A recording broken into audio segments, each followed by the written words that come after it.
Welcome back to the Physio in the Box podcast. I'm Richard. I'm Vanessa. And we're two physiotherapists, hello Bumble, yeah, and two dogs, walking on our daily dog walk, talking about things to do with physiotherapy. This sort of podcast spawned from us on our daily dog walk, isn't it? Which is normally in the rain at 6 a.m. And we're a husband and wife, just in case you were wondering. And we tended to find ourselves chatting about things pertinent to physiotherapy because we run our own physiotherapy practices. And we thought that actually the conversations we were having about rehabbing patients and best ways to treat people, etc., would be quite a useful resource for our patients and for people interested in trying to help themselves recover from injury or for helping themselves to move better. So we thought we'd start releasing our conversations in terms of a podcast or plodcast. We call it a plodcast because normally at 6 a.m. in the Welsh winter we are plodding round the field. But today it's a beautiful May day. Or a stride day today. We are striding along.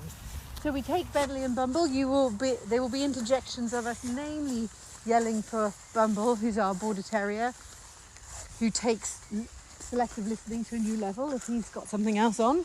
Bentley, come! And Bentley's rolling us in at the moment. Come on, Bumble! Come on, Bentley, come on, Bumble! So today, it's... we're still in COVID. We're still in COVID-19. But the sun's out and we're getting our vitamin D because that's apparently going to be... That's quite important in the fight against the COVID-19 virus, which is lovely. Just to have the opportunity to take some vitamin D on, isn't it? Very nice. So we regularly do different podcasts on different injuries, and this one's spawned from basically Rich and I are husband and wife, but different people. Rich does likes his CrossFit. He's very good at keeping himself strong. He's an Ironman. You did triathlon. You did off-road endurance running. Whereas I'm more like playing sport, I like playing. I'm not. Even when I have had a personal trainer, I'm quite good at bullying them so I can get out of exercise. Yeah. That's why he's a poor guy. Yeah, because... You tied him up in knots. Because I like to play my sport. I like to play my hockey, tennis, any sport really. But the problem is I'm 45 now and I've got a bit of a blood pressure issue, I've got a bit of a cardiac issue, nothing critical, but things have got in the way of me staying fit.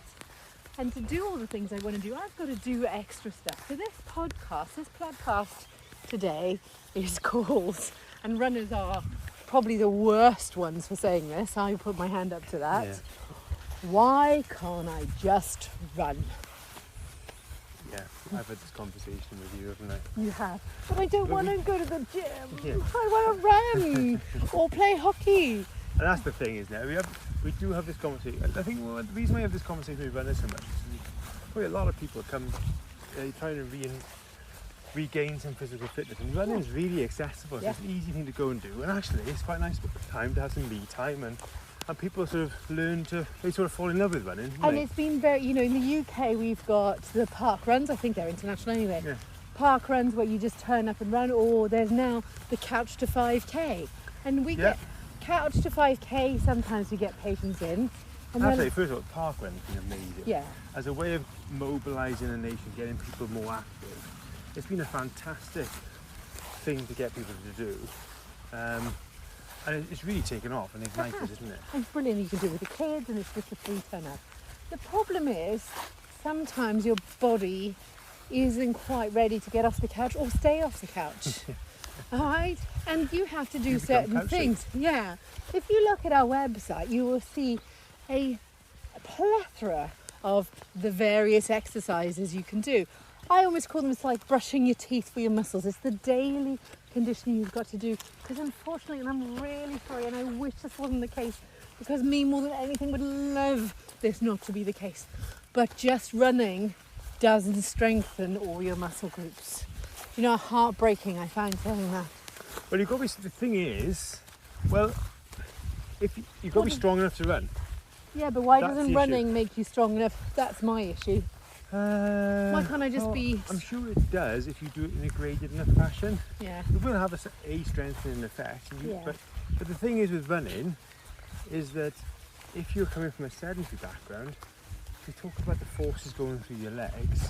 I think I've seen it written that 7 times your body weight goes to your Achilles tendon when you run. Yeah. Between 4 and 6 times your body weight goes through your knees. About 4 times your body weight goes through your hips. Apparently, that's a lot. If you just start multiplying, and when you consider that, a lot of people who start running, they start running because maybe they're a bit overweight or something. So if you're 5 kilograms overweight, and so that's, if you do the maths on that, if you're 5 kilograms overweight, that means that if 4 times your body weight is going through your knees, that's an extra 20 kilograms going through your knees on every stride. Which has, if you're running and doing, I don't know how many strides you do when you do a 5k, it's a lot. And so there's a lot of load, excessive loading through those knees, and that tends to be why things can go wrong, really, especially if you haven't got the strength to control those forces. Because you haven't got the strength for that weight. You're not strong enough for that weight. So if you're heavy, it's not always a bad thing if you're strong enough for your weight. But that's why very often when runners come to see us, we start putting on a strengthening program, isn't it? Yeah.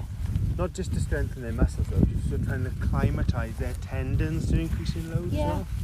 Do you do that? I would. And another thing I get is but human nature-wise, we've always, if you look at the Masai Mara or evolutionary, people have always run. I think it's important. But they've always run. They've kept on running. They've always running, and also they haven't sat and watched sport on the telly or Netflix. Yeah. Or commuted to work in the car or sat at a desk. Your body, and we will repeatedly say, is amazing, but it'll adapt to what you want it to do. So if you let it relax for 7 hours a day while you're sitting, it's going to go brilliant. I'll switch off. I'll adapt to that. But then it's not going to be adapted to running. Yeah. If we're honest, I mean, again, the couch to 5k is great. Brilliant. If you've got a resting baseline of strength and conditioning. And I think the problem is people can't actually think well, I can do that. Yeah. So the problem I see in Catch 5k, the first couple of weeks is fine, and then it ramps up. Now, as we discussed in our previous podcast, which we need to go over, tendons, even muscles can take about 8 weeks to adapt. Tendons take significantly longer, as do joints. So the couch to 5k does it quite quickly, and if for whatever reason you haven't got that baseline, as soon as it ramps up, people get a little bit injured and then they stop, and that's the last thing we want people to do. We are not big on asking people to stop exercising. No, and that one thing I'm going to say right now, we're not saying you shouldn't run. No. Not for 1 minute. I think it's one of the best things you can do. It's one of the most natural forms of exercise ever. You don't need any kit. You just need to strap on your trainers and go for it, really. Bentley! He's seen something up. Sorry. Something up. He's going after a squirrel, I think. Yeah. So it is a fantastic form of exercise, and I can't sort of promote it enough. I'm quite like running myself. But you've got to have the conditioning in place. So what have you got to do? What joints have you got to condition? I think maybe that's what people just see, that it's just their ankles, or maybe people look to have, maybe if I just have the perfect foot shoe that cost me 150 quid, that'll sort it all out. 150 pounds, sorry, for those of you not British. Quid?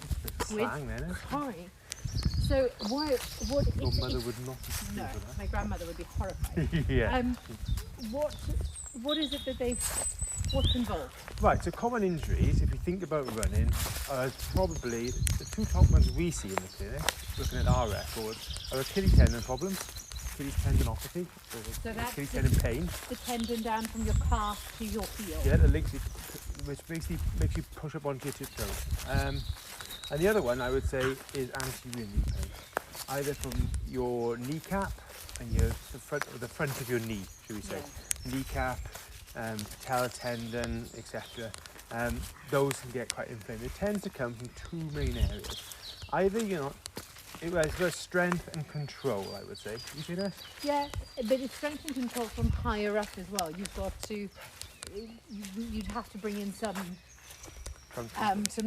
hip. If we keep it as, So from a simple perspective, lower limb strength and control. So are you strong enough in your major muscle groups? So your hips down. From an Achilles tendon perspective, you're going to specifically look at your calf strength. From your knee perspective, you're going to look at probably everything in the lower limb. Bottom strength, hip, like Ness said, hip strength, quadriceps and hamstring strength, that's the front and back of your thighs, your buttocks, Yeah. as well as your calf, because your knee is kind of at the mercy of what happens above and below your knee. And can we just, again, what we find, and I would love it if it was the case, that people look for a direct intervention on those points. So they would go, well, how can I just make the Achilles better or the patella tendon better? Or That's not the wrong thing to do. No, but it's the structures again. Or, well, I just need to do iliotibial band stretches. I think but that said, a good place to start if you've got Achilles tendon problems, a lot of runners can get at some point in their running history, running lifetime, is to start doing some simple exercise like the calf raises. Yeah, but because that just can start conditioning your Achilles tendon as well as your calf. Rather than looking to stretch the ITB, which I don't think you can. There's certain things, again, we're all looking at, that's what I'm trying to say, including me, well, if I just stretch my ITB, again, which you can't actually do, or if I stretch my Achilles tendon pretty, then, hang on. We've got to just press pause a minute. And we're back. Sorry about that, everyone. We were trying to socially distance then. We had to take evasive action. But going back to your thing about ITB stretching, I mean... But I think the thing that is misinterpreted is the, in particular the gluteus medius, the muscle that the ITB is attached to, is if you're going to stretch one of the muscles at the top, you're going to be stretching the muscles a little bit. Basically, all of it, there isn't a quick fix. This is what, unfortunately, you'll keep hearing us say. It's about getting the strength in everything, isn't it? And moving well. Yes. Yeah, for a lot of these sort of, both those conditions, they often come under a heading of a biomechanical condition, isn't it? Yeah. So what that means is that through an altered movement pattern, you've put excessive strain on one part of your lower limb, be it your knee or your Achilles or your hip or whatever, okay? So when you come to see us in the clinic, what we would do is look to see why you are moving, how you're moving incorrectly, and then why is that? Is it because you've got tight muscles? Is it because you've got a weak muscle or a tight structure, etc.?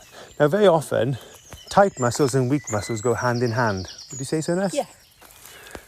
So people tighten up because they're weak and overwork in certain areas. But if you're weak as well, you won't quite be moving as freely or as efficiently as you could. Yeah, and you could, when we assess you, it could be that there is a biomechanical reason. There's a problem within your ankle, so you simply can't move. Yeah, for instance, you've broken your ankle, haven't you? I have. A couple of times, actually. So I've got 11 screws in the plate on the left-hand side, thanks to the skiing. And therefore that ankle range is slightly limited. So therefore... I should make it even stronger. You should do your physio exercise. I just want to run. Yeah, exactly. And this is where we come to the problem, is that, I mean, we're both middle-aged people now.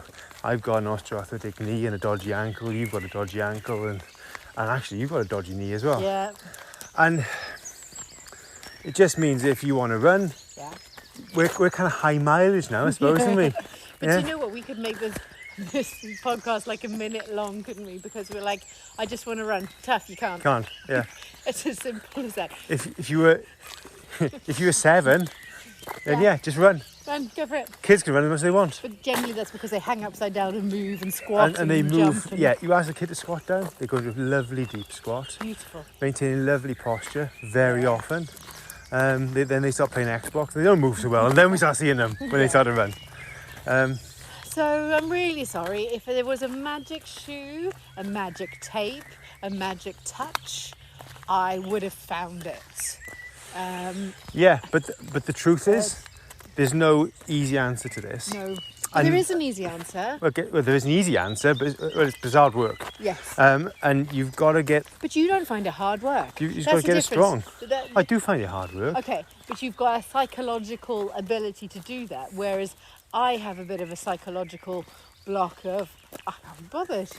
So That's all simply it is. I don't want to do what it's a choice. It's completely a choice. Everybody has a choice, but but you choose to do it. I don't think, great, squat day. No, I Let's don't go and think. strap some heavy weights to my shoulders and just do lots of deep squats. No, but- that would be lovely. Yeah, but No, you I'd rather got sit that. and drink margaritas in the sunshine.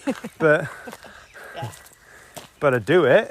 Yeah, and it's a case of we get patients in when they'll have an Achilles issue because tendon issues come on very slowly normally. They'll have it niggling for about a year and then it'll go and they can't run. And then they come to us and we go, if you just come at the beginning before it all adapted and you started stuff. Yeah, and there's two things going on there as well. Is that these sort of biomechanical problems that are associated with running tend to come on when people don't manage their workload as well. So if you grade your exposure to running, and you might have to do that in a fairly gradual way if you're coming from a very low starting point. If you grade it up appropriately, then your body has chance to adapt and you're probably going to be all right. The problem is when people try to scale things up too quickly. And with Couch to 5K, sometimes that scales up. For most of the population, for the normal distribution of people, for the majority of people, Couch to 5K will probably be okay. But there's outliers either side. And for some people, it's going to scale things up too quickly, and then their body can't adapt quick enough, and then they're going to get problems. Do you think that's what we see? Yeah. So Couch to 5K is going to be okay for most people. But if it's not, But for some people, it's not. But if it's not okay for you, if you Don't feel like give it's up. moving too quickly, then you might just have to sort of scale it back a little bit. And it can be frustrating then, because that's the trouble. Because this is another conversation we've had, is that when you've been scaling your conditioning up, is that you're like, oh, can't I just go a bit further or a bit faster? Can I just say, we call it scaling up. We've got technical terms. We've got our walk, run, walk, and how many minutes and all the rest of it. But there's a new term I learnt this What's week. that? It's called jeffing. Jeffing? Yeah, that's what it's Well, like called. effing and jeffing? No, Oh. jeffing. Apparently jeffing is where you walk, we call it intermittent running or, graded exposure. Apparently women jeffing is just... that's what they said on the running group, so if I've got it wrong, where you walk for 30 seconds and run for 30 seconds. I do. Exactly. So we call it graded exposure, but general public have a much simpler word for it. So I don't know where that's come from. Yeah, because some people, to be fair, when they start running, they think that they should run continuously the whole time they're out. Yeah. Well, no, you don't. You haven't got to set yourself that bar. That could be something you aspire to move up to, isn't it? Yeah. And that's what you've been doing more recently, isn't it? Yeah. Where's he gone? I don't know. Benny! He's just running loops, mainly probably to wind up Bumble, because Bumble's on a lead. And Bentley's like, yeah, look, I'm running free because I'm a good dog. Yeah. Yeah. Bumble's got a wants tendency to go chase a deer for a couple of hours. which has happened in the last month or so. So I think we're going round in it a bit now, aren't we, really? Yeah. Because... So basically, the take-home messages are for this, that you need to grade your exposure to running, or to be fair, any sport, in a way that allows your body to adapt. I know we're going to see sort of some consistent themes in these podcasts, aren't we? Yep. Because we've talked about that in our Achilles tendon problems and our tennis elbow problems, etc. But that's the truth, is that you need to grade your exposure to a new form of exercise, and you need to get strong enough to move well. And all the things like a good pair of shoes and, having a cardiovascular fitness and good technique, it's all really, really important. But there isn't pixie dust magic for this. No, so if you're tight, you need to get flexible. If you're weak, you need to get strong. If you can't stand on one leg because your balance is so poor, you need to improve your balance. And if you're getting injured, one of those is happening. Yeah.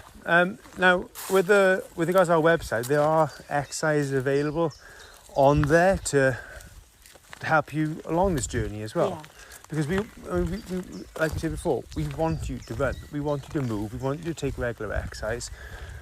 And the idea of what we're trying to do with these podcasts and our website and our Instagram feed and Facebook is trying to get you to move better so you don't get injured, so you don't need to come to see us. We regularly say to our patients that we're working to redundancy. Mm-hmm. if we want to work so we if don't I need don't to get see rid you. of you, I feel like I failed. Oh. Yeah. In the nicest possible In the way. nicest We don't mind possible way. seeing you in Tesco's or something. No, but you know? I don't want to see you repeatedly every month Yeah. because then I'm asking, I've got that wrong. Okay, but you guys can do this. All the information's there. So, please log on to our website. At the moment, it's open access, I think, isn't Yeah. it? Just with the COVID-19 voucher code. Yep.